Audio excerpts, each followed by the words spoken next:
The People's National Congress Reform, PNCR, presents Nation Watch.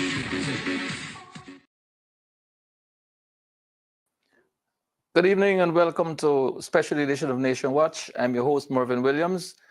As you know, Nation Watch is a production of the People's National Congress Reform, and we're coming to you live from Congress Place to File.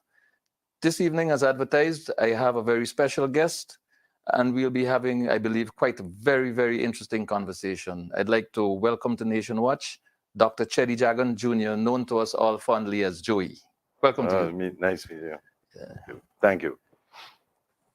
Okay, the last time we had a sit down and chat would have been in Lethem, right? Just after that mega rally, right? When we were all working for the re-election of President David Granger. Mm-hmm. From then to now, lots of things have happened. Right. How have you been during that time? I've been all right. I've been fine. I just, some personal problems. I had some back surgery and things like that. Spinal surgery. So you heal up, and you move on. That's what you do. I was telling somebody last night, I got 3 pieces of metal in my body, one in my back, and I had what you call a fusion. So they put a metal piece to lock in your vertebrae. I got a rod in my leg, and I got steel up here. So I'm like the man of steel. Man of steel. Man of steel. In more ways than one. Right. Joy, you are from a working class family. Right. You are from a family that stood by the working class. Right. You are from a family that advocated for improvement in the quality of life for the working class. Right. You are from a family that stood up for the rights of the working class. You defended the rights of the working class at all levels.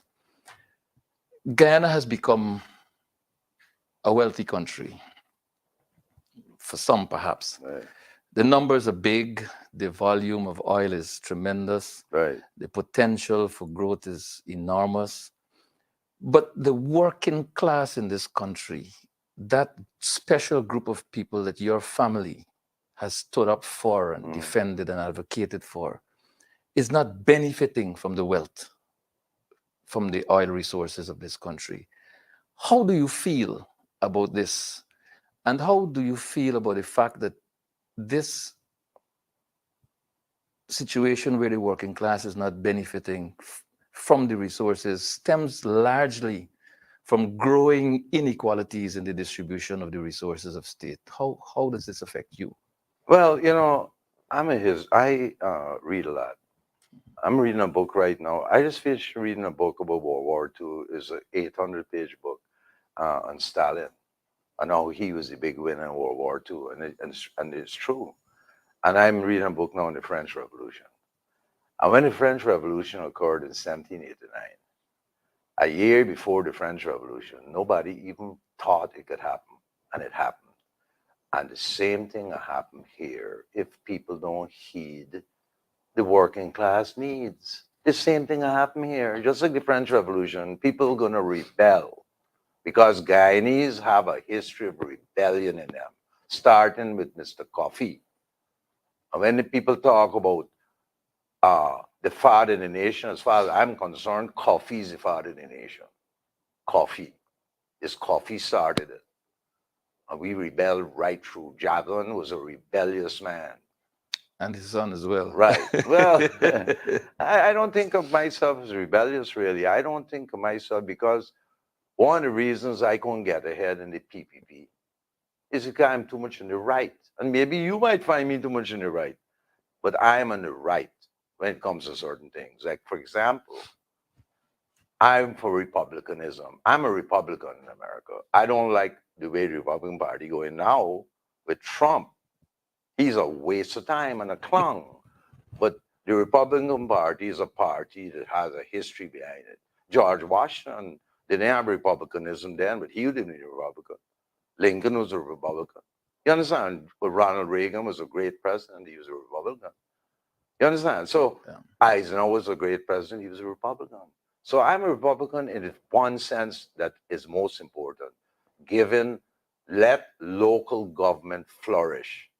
I don't believe in central government running everything. And that applies to every government we had. And when you talk about the natural resources, listen to me. Guyana always had natural resources. Always. Mhm. And what do we do with it? For example, when you talk about the working class, I've always been committed to the working class. I don't think anybody could doubt it because I have to go and check Joey. Joey was the son of a prime minister, chief minister, prime minister, and president. And go and examine what Joey get out it. Two presidents. Right. Two presidents. I know Godfather was president. Exactly. God bless his soul. What I'm saying to you is that show me, go and check my bank accounts. Come and see where I live and see what I got, which is nothing much out there. I never looked for position. I always was interested in seeing the working people of this country flourish and do well. I believe everybody in this country could have a lot of money, good money to live a good life, right? But we need to start doing things.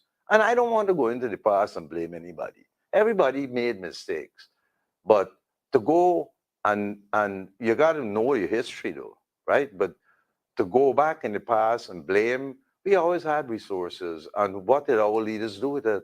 Where did we benefit? All we did was run out the country, which still happening. Go down by the post, by the passport office now. See how many people leaving. Check the planes. People still running out of Guyana with all the resources we always had. This is why, for example, when our leaders can tell me about helping the working people, I got practical ways to help the working people. Why they don't try listen to what I saying for change? For example, take housing. Why we can't give people free wood and free land to build a house? I don't understand what's going on here. All the forests when you fly in here is sheer forest. You know that. Why our people gotta pay for a house and for land? It should be free. They're gonna help the working people. All the money we spend in this stadium and that stadium.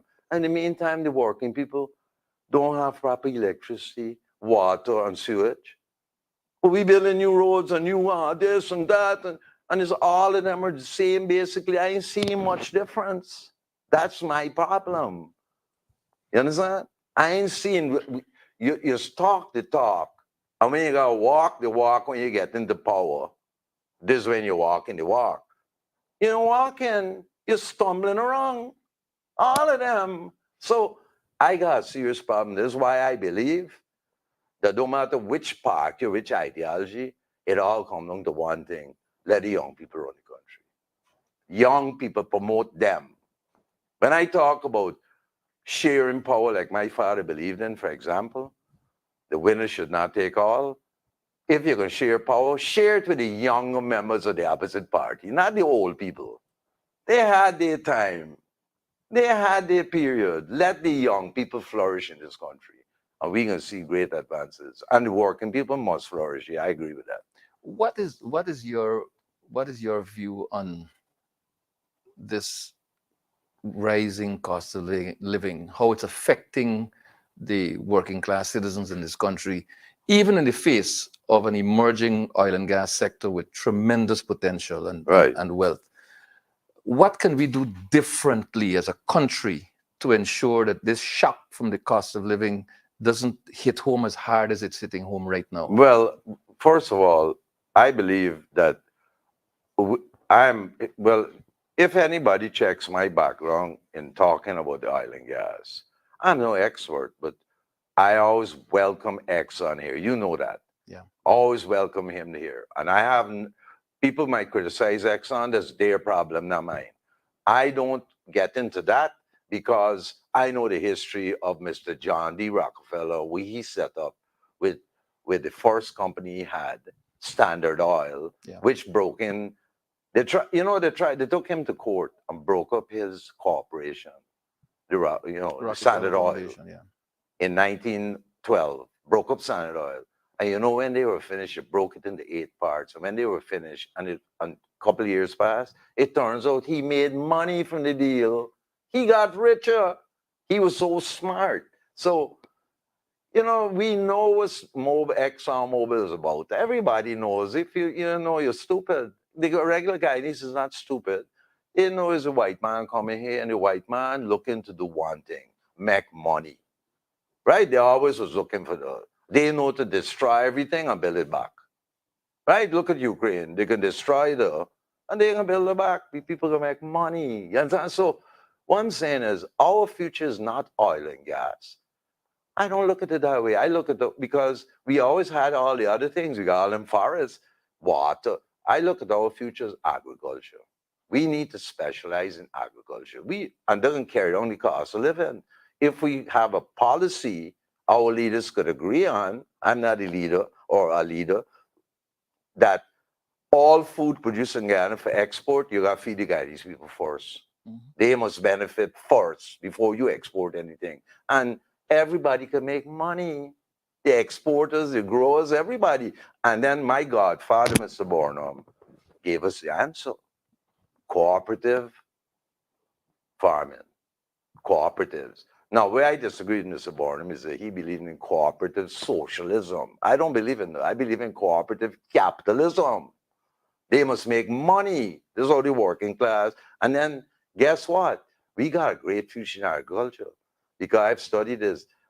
If you look at California, they produce the biggest food supply of fruits in the world.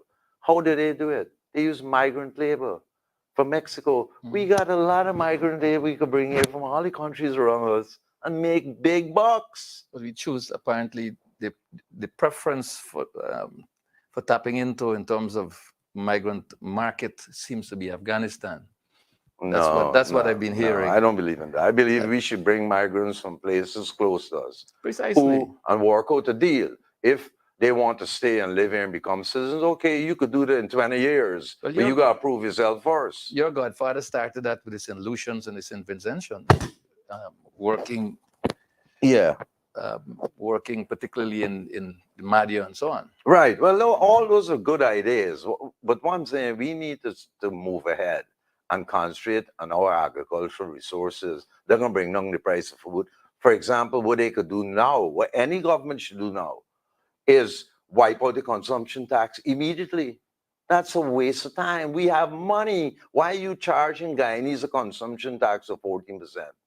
I was disappointed to tell you the truth. Value-added tax. Yeah. The value-added tax. Yeah. The VAT. Yes. It's Mr. Granger lowered it 2%. Yeah. I don't agree with that. I thought it should be lowered to 6% and it should be wiped out completely. That's a waste of time. Since we are all producer, we should move we have to have objectives. Our objective with those kind of things should be no income tax at all. Well, we need income tax here if we're making all this money. So you can't get there overnight, but you could plan to get there. Well, the opposition leader has been advocating for a removal of the personal income tax. Yeah. Particularly with respect to people earning $150,000 per month. Okay. In the first Right. Stage. Yeah. Joey, there seemed to be a departure from things Jagan. There are serious allegations which have been leveled against a senior government official by Vice News. Mr. Jagdeo, there are allegations against him that reek of corruption and all that. Is this People's Progressive Party still, in your view, the party of Cheddi Jagan, what he worked for, what the party that he built, the party that he bequeathed to this nation? How are things in your estimation? Well, I just wrote a letter in the paper, and I cited certain things of a political nature. For example, my father believed in sharing power. Yeah. I see Mr. Jagdeo got up and said he needs to trust people before he can share. I don't agree with that. I said, trust the young people of this country. That's who you got to trust. Look at me and you. The old people, we won't run anything we in power for. Let the young people with their ideas. Look at me. I don't even know the text. I know to use a phone, but I don't know the text. I don't want to know. But the way they do texting is unbelievable when I watch them. So let the young people flourish in this country. Oh my God. Old men run this country for too long. Let the young people flourish now. We shouldn't have no ministers in this country over 45, 50 years old. We need young people to run our country. We don't need no 25 ministers. This is why I disagree with that. My father, I used to talk to my father. He always aimed to bring down the ministries. Because you remember in the 60s, he had 6 ministers. And I've worked on that in my mind. And I think we could have 11, 12 ministers the most in this country. We don't need 25 minutes. All the money just wasting. It could go to the poor and the middle working class to help their lives. But nah, we wasting on all these like ministers of Aboriginal Affairs. What we need that for? You could have a commission of Aboriginal Affairs and give the Aboriginals everything they are due for. Like, for example, a casino where they run and there's all the only Aboriginals work there and all the profits are tax-free for them. Things like that the Aboriginals need. And they, because people come in, they like casinos. You understand? So things like that could be worked out. So, I feel that those are the things we need to be doing to move ahead. We have to have vision. You can't move ahead without a vision, but leave the young people to accomplish these things. They have the vision, not us.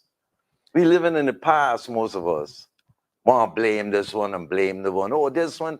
Yes, but to come to your question, yes, I feel that Cheddi Jagan was an innovative man. Cheddi Jagan was a man who could learn from his mistakes. That's why when you see Cheddi Jagan was railing and rallying against the white man for all them years, when he became president, he started to change some of his views, especially in foreign policy, to be viable. But then you got to remember now, Cheddi Jagan didn't have the same caliber of people he had in the 60s. Right. The Ramsey Hoys. Everybody had left. Bridley and company. Right. So, and people underestimated Brindley Ben, for example. Brindley Ben, I knew him. Brindley Ben was a man who was a very dapper man, always dressed sharp, always suit and tie. Balram Singh Rai, I hear a lot of controversy about Balram Singh Rai, for example. Balram Singh Rai's problem was that he was on the right. I mean, you're on the right and the leftist party, you got problems, right? But Balram Singh Rai, I knew him. He was Home Affairs Minister. I used to see him. He was, oh, wow. He had the perfect tie. He was perfect. His hair was well groomed. And he was a stalwart. He wasn't a dishonest man. He wasn't a thief. So, like I said in the letter, if you're in government and you commit corruption, here, my father always told me, don't accuse a man of corruption unless you got proof. Growing up, listened to that. So I don't want to make comments on people. Let the people judge them. Is the people got to judge them in the end. So all I'm saying is, corruption, my father viewed corruption and thievery in government as worse than murder. I saw that in your letter. My father told me to my face, you hear? He couldn't do it. But in communist countries, certain communist countries, like in Vietnam, if you caught in corruption in government, you're shot. And he told me that one time, he said, I wish I could do that. Just take them in the backyard and shoot them, but thieving from the people. We might have no cabinet ministers in Guyana. Well, I don't know, but I don't want to. But what I want to say, though, is I believe that in the PPP, they are good people. Yes. I'm not saying condemning all of them. Yeah. They are good people in the PPP, just like there are good people and bad people in every party. Right. It's your policy and how you carry it out. Because ultimately, you can't come to power if you don't win. I don't believe in no rigged election. Sorry. I don't go along with that. Right?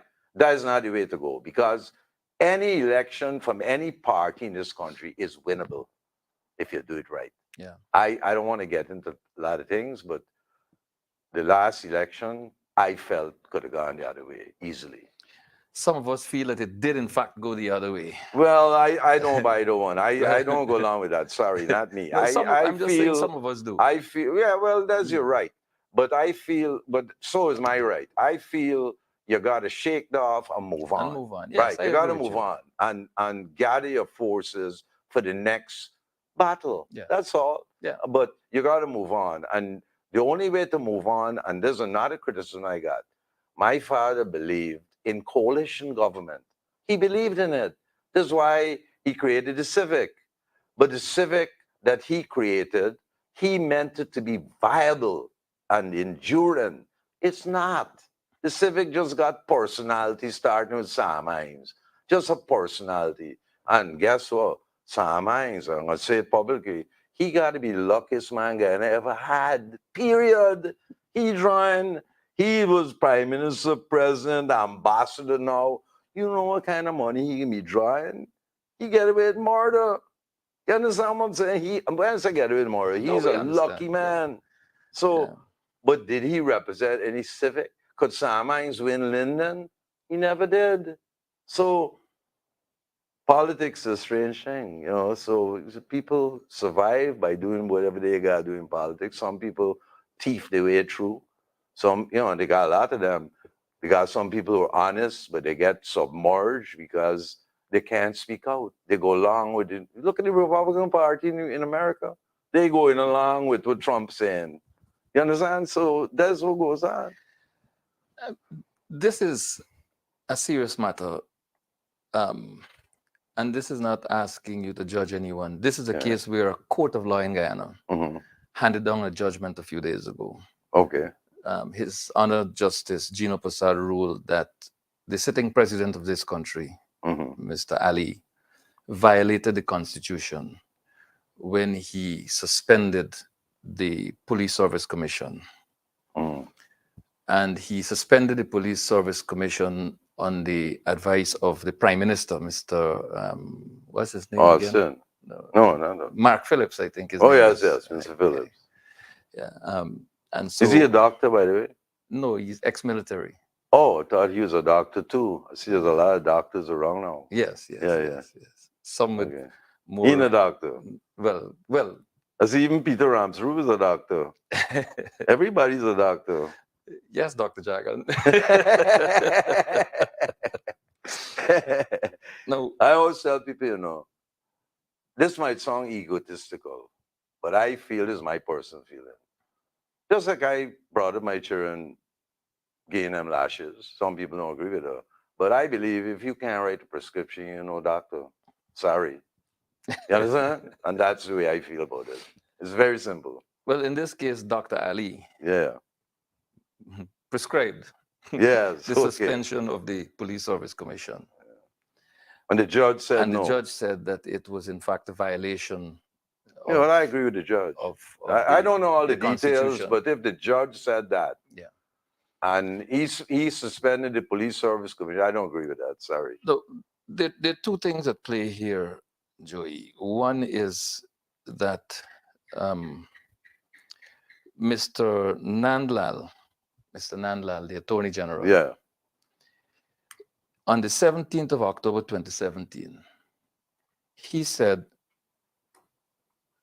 there's an article in the Guyana Times, which article I shall read a part of.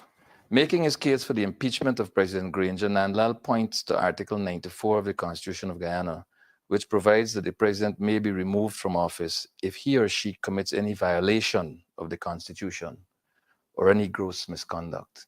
This is what Nandlal is quoted as saying by this newspaper report of 2017.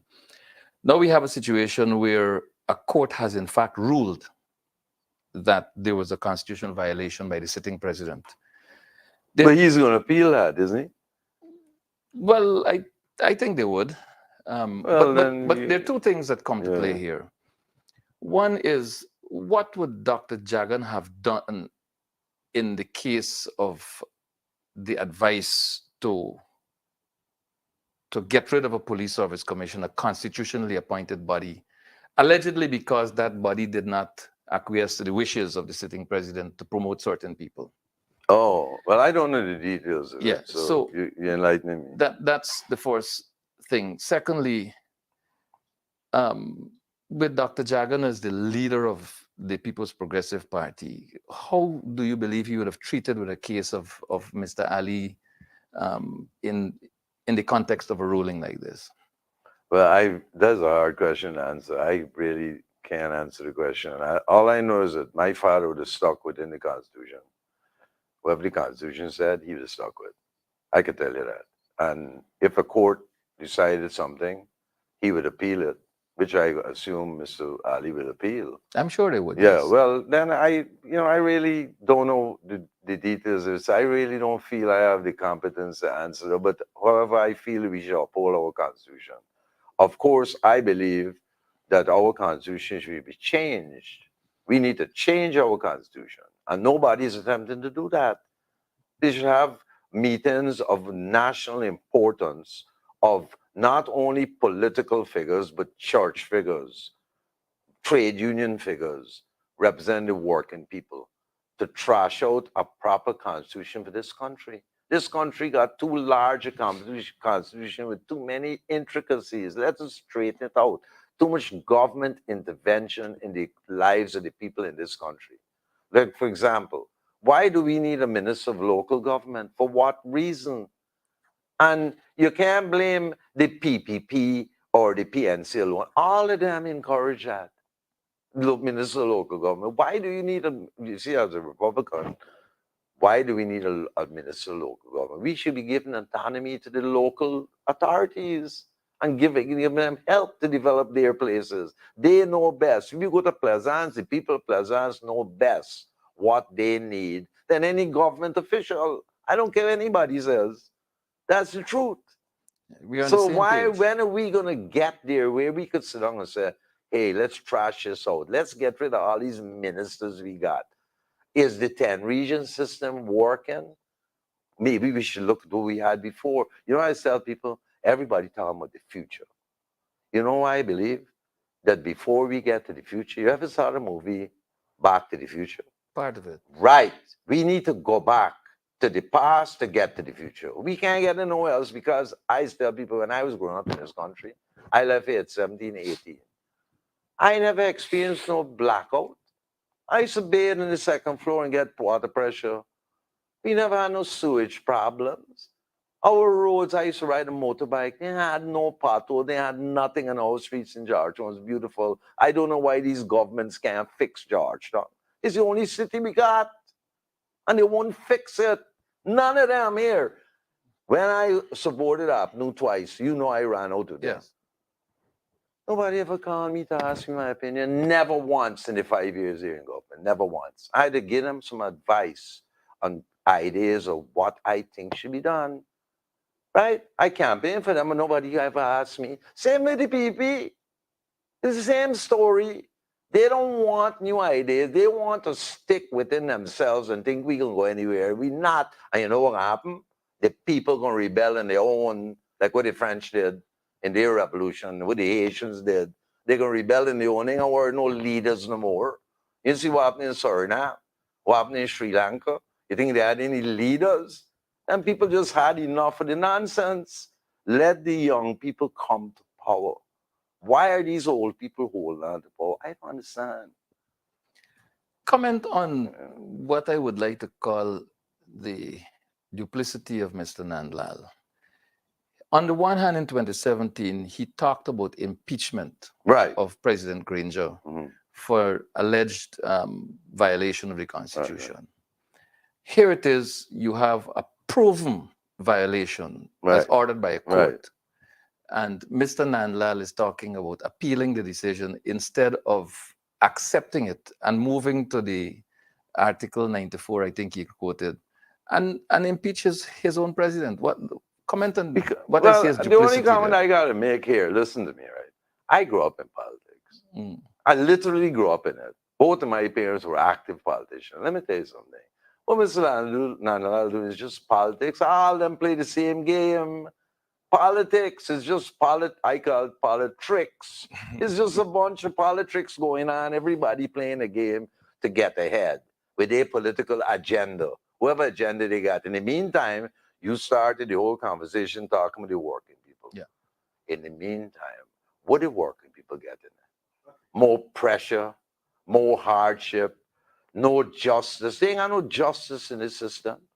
Look, I can give you an example. I know because you see, them people like Freddie Kissoon, that idiot, get up there and talking all kind of nonsense, but people throw mess and he. Hey, I get run down. I got a piece of steel here. If you see the mark, look at it. I show the whole public. Look at that. I get Wow. right on Rob Street. They never investigate the case. I never got justice in the court, and I was Jagan's son. I'm born of God, so I never get no justice in the court. Nobody gave me no compensation or no justice. I went to court 3 times, and the man who was accused of what he do, and the woman, they never show up. They just run me down. They never show up. Finally, the judge gonna send me a thing saying, you need to come to court tonight. I just take it and throw it in the garbage. I forget about that. What I'm saying then is that if I can't get justice, you think the regular man getting any justice in this country? And what are the politicians doing about it? They can create this committee. This is what the communists like to do, create a committee. For everything is a committee. It's all a waste of time. Give the young people the power. They have the vision. Let them come and work together. I believe the PNC and the PEP got good people. Let them work together and get rid of the bad apples out the barrel. This is what we got to do. But it appears as though the bad apple is running the barrel across at the PPP. Yeah, well, that can happen. Here, listen to me, right? I have studied history, and to me,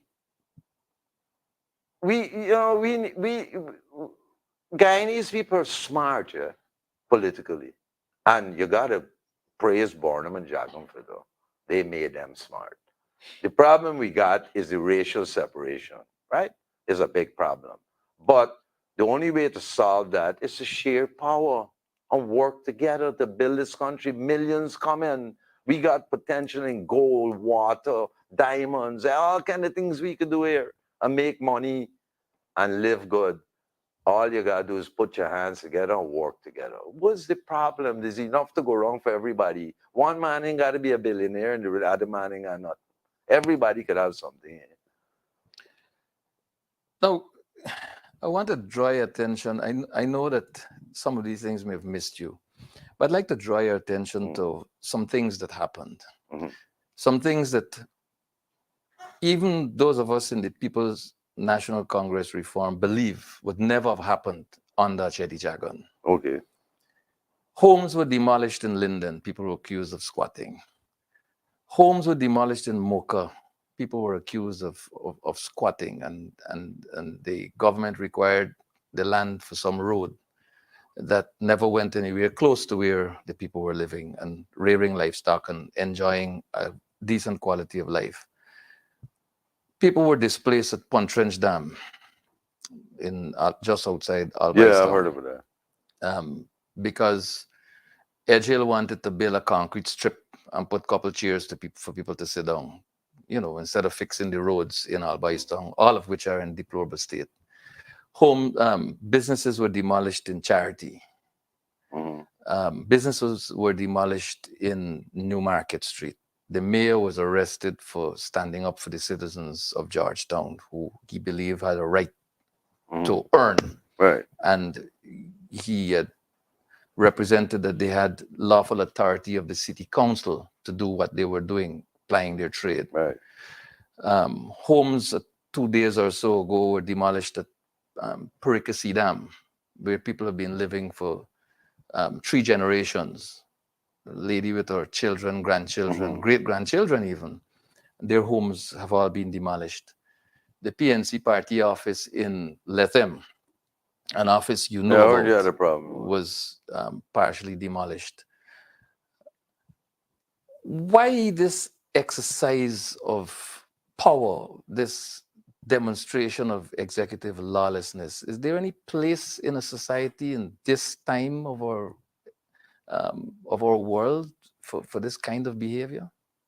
Well, here, I don't know all the details, but I don't make excuses or anything like that. I feel that first of all, I feel, as I told you before, people should be given free land in this country. We shouldn't be charging people a dime for land. I talk about the working people who need a house. Me talking about the rich and famous and the middle, they could take care of themselves. I talking about the working poor. That's what I call them here. They should be given free land. Don't get me wrong now.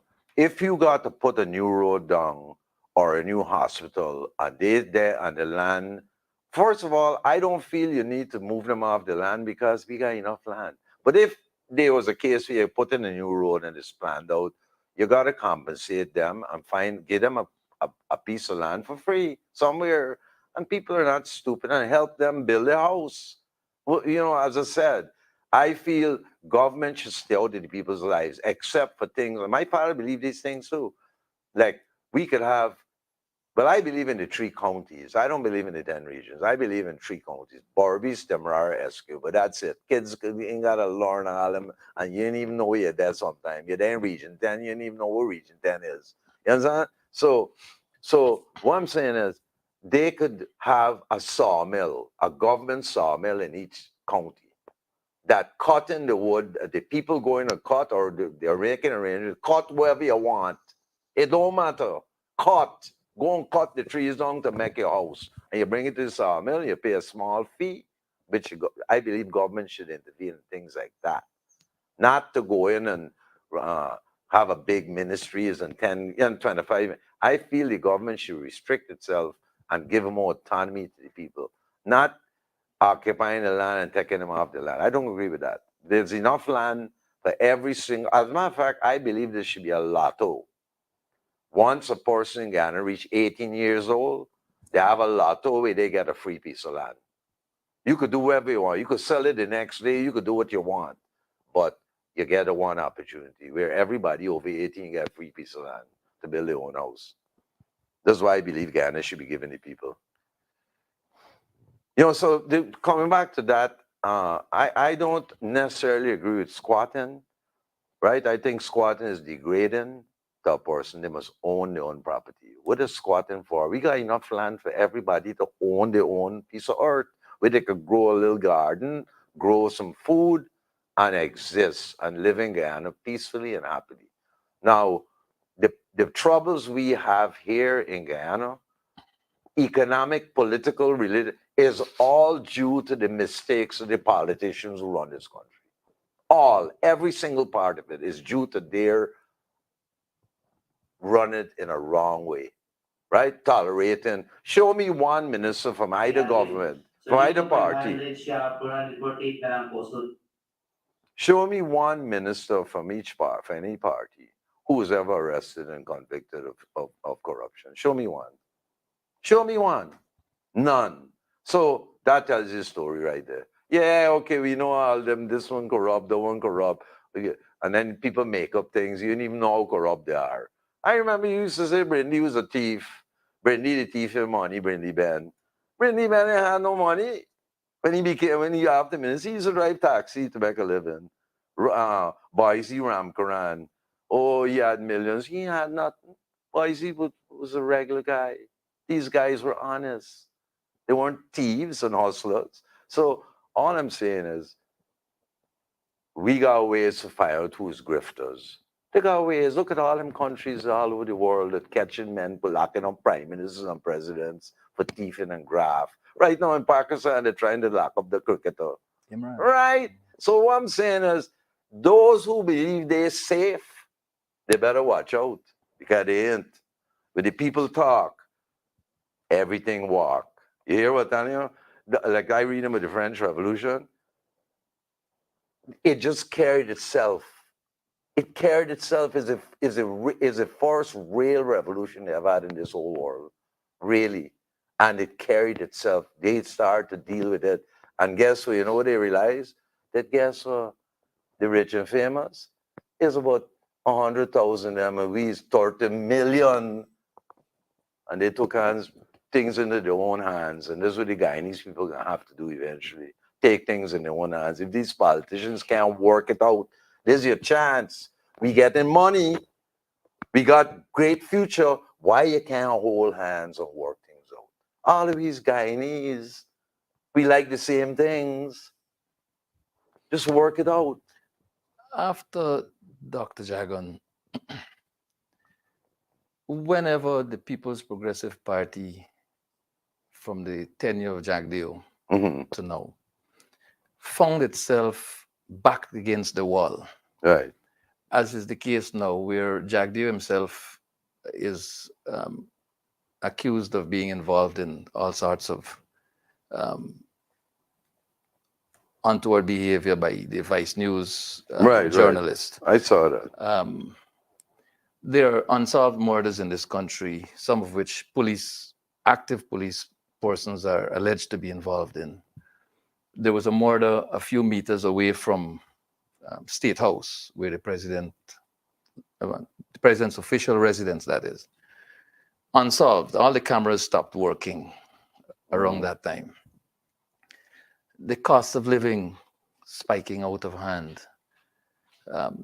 insufficient salary increases for the working class, and a number of other things that are happening adversely affecting us as a nation. And so the People's Progressive Party is once again under the thumb of Bharat Jagdeo and backed against the wall. And so your father had a birth anniversary recently. Yeah. And as the People's Progressive Party would do from time to time, they retreated to his hallowed burial site and started to appeal to the supporters and so on, and use the name of Dr. Jagan. And I quote from the letter which you published recently, where you said, those who utilize Cheddi Jagan's name to create political justification for their actions should look in the mirror to see if that great man is smiling at their actions. Yeah. I don't think anybody could see it more eloquently than you did in this letter.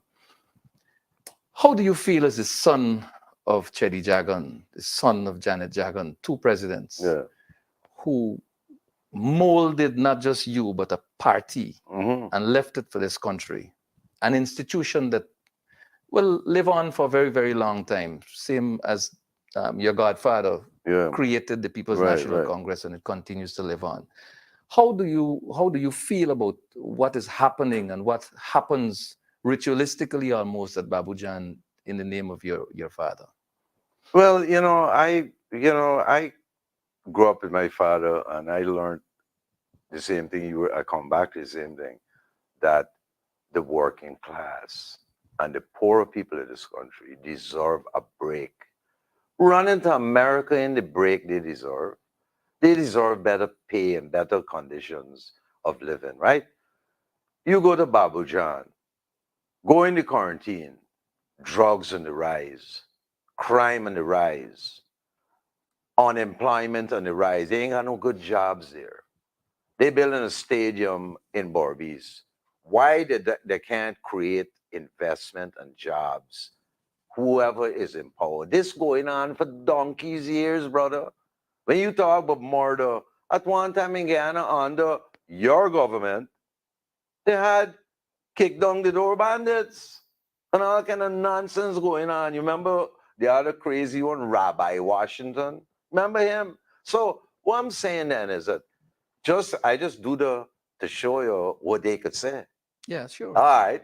So what we gonna do? Keep talking with Wisma and Rabbi Washington and break down the door bandits, and then the other side, this and but our Jack. Here, listen. I remember telling Moses, right? Because nobody else would talk to me. I just tell you the facts. I don't lie. I got no reason to lie. I wasn't looking for nothing. Never. Nothing. I remember telling Moses, why y'all don't approach Bar Jagdeo and use him? I don't want to use the word use. Utilize him as a roving ambassador with the same thing. Remember, he was King Art or whatever he was. Remember, King Bharat, right? Use him and utilize him. He's in opposition to go wrong, and I would urge him to do the same thing. Take Mr. Norton and utilize him and other people, young people in the PN, utilize them to forget about all them stories. That's part of politics. Every country got the same thing. And let us work together to build this country. Forget about the background, Barnum and Jagan and all. Barnum and Jagan was friends in a lot of ways. You understand? They share the same ideology. When Barnum was doing what he was doing, Jagan was raising his hand and said, yeah, do it. Nationalize the bauxite company, which was wrecked. Nationalize the phone company, which was wrecked. Nationalize this, nationalize all wrecked. And what's the result? Guyanese running as fast as they can out there, black and Indian. Go to Brooklyn and tell me about black people not running out of Guyana. I was there. So all I'm saying is, We've been through that. Now that God's smiling at we, I'll. And guess what? They're moving to electric. And as I said, what are we doing with water and electricity? We talk about oil and hydropower. Why we can't bring the only power, colonial power that stayed in the Caribbean was the French. They got Cayenne, they got Martinique. They're still there, and the people happy, much happier than most other. Why we can't bring the French here? The French got a great future. I could tell you that. Bring the French here and let them build us a nuclear power plant. Let them take over our water. They're good at it and solve our problems, our water and sewage. But nah, Mr. Hyde showed us the way, and Mr. Greenwich. Mr. Hyde showed us the way. I like Mr. Hyde. Mr. Hyde took over GT&T. He privatized it. Now GT&T, you could pick up a phone and call Moscow. Before you couldn't even call across the road when the government owned it. Same thing happening now. Parting electricity, government owned it. It didn't function for us. The other day, they had a blackout. I was bathing. This is no joke. This week, I was bathing. Blackout. I had to go downstairs naked at the side of my building. Because me and Kay, I come out the cold front. I walked down there naked and I bathed and I couldn't believe the color of the water. Because I got a filter. So when I bathe in, I don't see the color.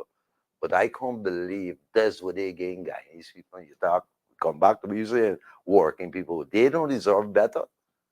Don't working people deserve better than that? Nah, we know better. We're going to build a stadium for them. We're going to put in a new road over so that don't even affect them. But we ain't going to get them no water, electricity, no proper sewage. No, we ain't going to do that. And this is the kind of governments we got here running this country. And as I said, and come back to what I was saying, the Guyanese people are smart. They got leaders. Right now, there's a coffee out there. It might be 10 or 12, but there's a coffee. Because we got rebellion in our blood. Rebellion right through, starting with coffee. So I ain't worried about that. I'm optimistic about the future.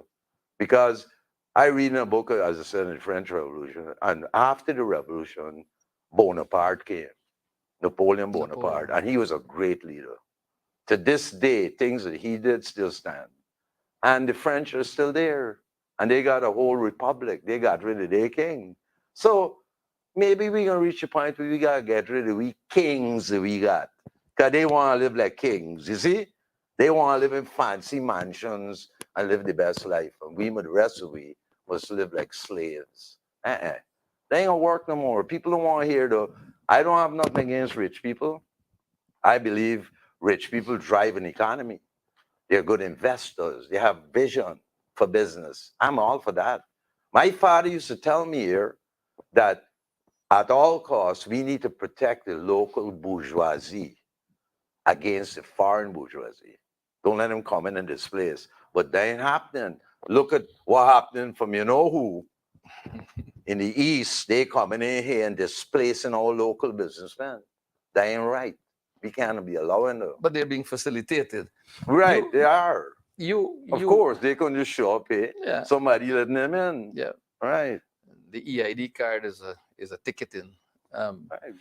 But you mentioned in your letter your father's embrace of the position that the winner should not take all. Yes. You mentioned that here Right. as well tonight. I believe in it fully. But what is our reality? Our reality is that the gentleman who seemed to be managing the president Right. has made it clear that, you know, the PPP is not ready for power I saw sharing. that. I saw that. But he said there's no trust. There's no You have trust. to develop trust. Yeah. But I don't agree with that. I understand where he's coming from. I don't agree with it, but it's self-serving.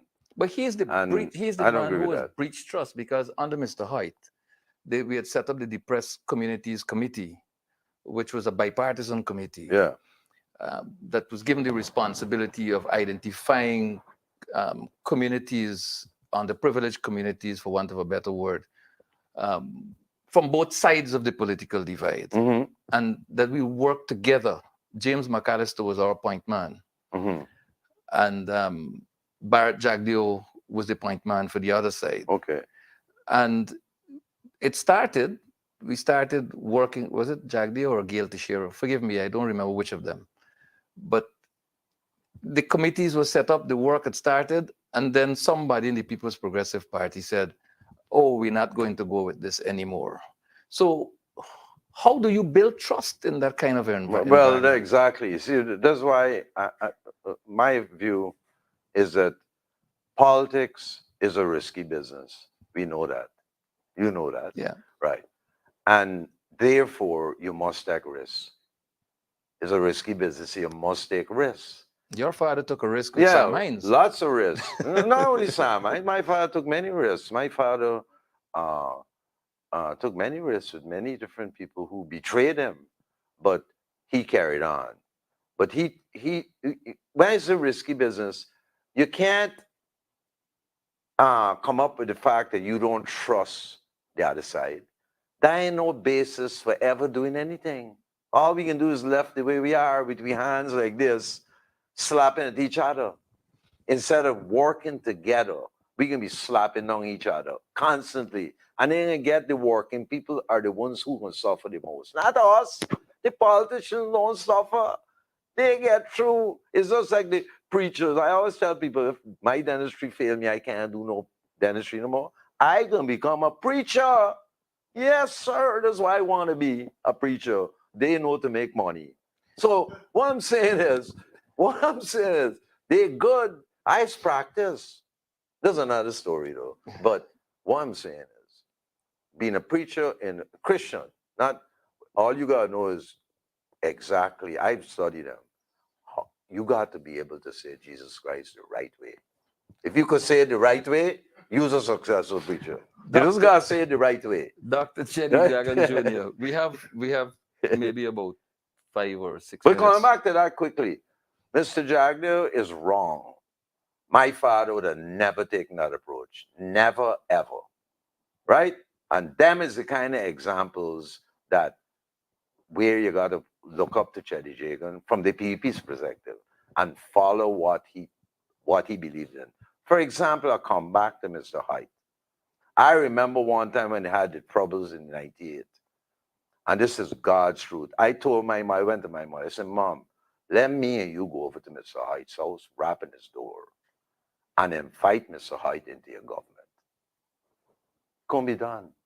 But that was the answer. If we had done that, she had ample, she never, she didn't go because there had other people that tell her not to go. Yeah. But what I'm saying is the same concept then. We don't have no trust. Right? They didn't trust. But Mr. Hyde was worth taking the risk. That's why I felt. I think You he understand? was a statement of excellence. Statement of excellence. Yes, Yeah. I feel Mr. Hyde was a very good leader. He had his faults. We know that. But overall, is when my father came into government, I told my father, I said, Dad, here's an opportunity. I showed him, he had papers in his study. People don't know all these things. I'm writing a book now with it, personal thing. He had a bookcase and studied all kind of papers, and I was going through them because he'd never go through them. He had time for them. And I'd go through them and look through. And I found a speech by Mr. Greenwich in Islamabad, Pakistan in the 70s, where he talked about foreign investment, a beautiful speech where he explained you got to be careful, carpet baggers and all that. And I told my father, I said, Dad, Mr. Hyde, Mr. Greenwich gave you a 6% growth rate.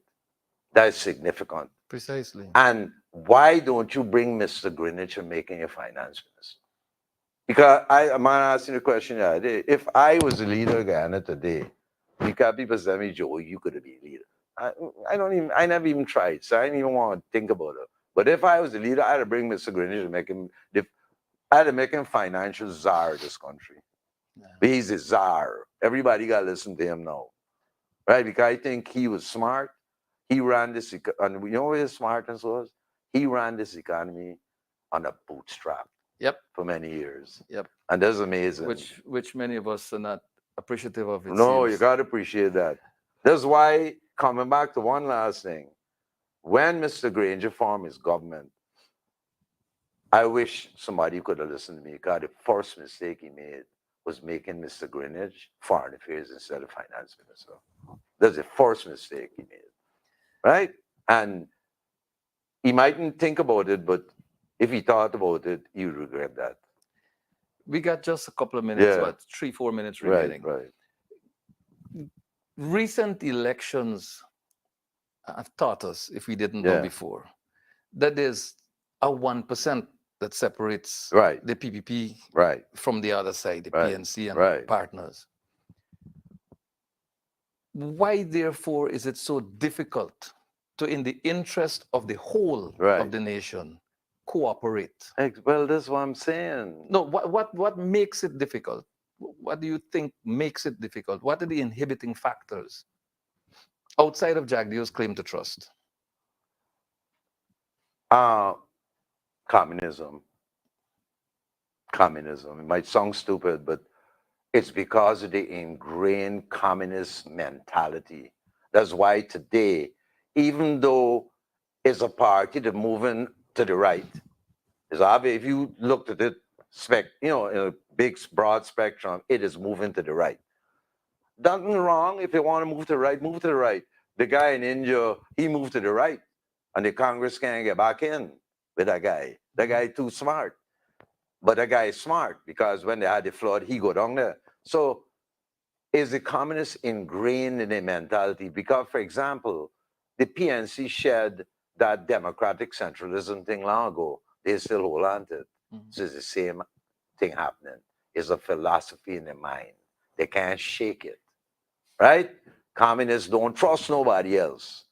That's the way they think. That's their mentality, and they got it from nowhere. I ain't gonna say away. They got it from certain places. Some people were more stringent communists than others, right? You know that. Even though the PNC party might not be as communistic, you grew up in it, or you know people in it, that they had people who necessarily didn't agree. For example, in the party, the PPP, they had the revisionists, the ultra-leftists, the petty bourgeois revisionists, the sectarian. So that is the way it is. The Trotskyites, remember them? It's all splits and thing, and it's fun. So it's a mentality that they got. Last And question. that's why, basically. Last question. Yeah. We are rushing into local government election. You spoke earlier about your view. You told us your view with respect to local Yes, governance. yes. You believe that there should be no minister dictating to the No, 10 none. administrative regions. Right, And here now is the lower tier of local democracy, right. where we have 80 local authority areas. 10 Yeah. of them are municipalities, and the others are neighborhood democratic councils. They're in excess of 600 and maybe 20 odd constituencies. Right. And we're going into these elections. But GCOM is taking us into these elections without having sanitized the voters Right. list.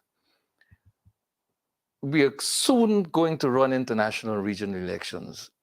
And GCOM and the government, they're not paying any attention to the cries of the working class for a clean voters list so we can have credible elections with results that are acceptable to all.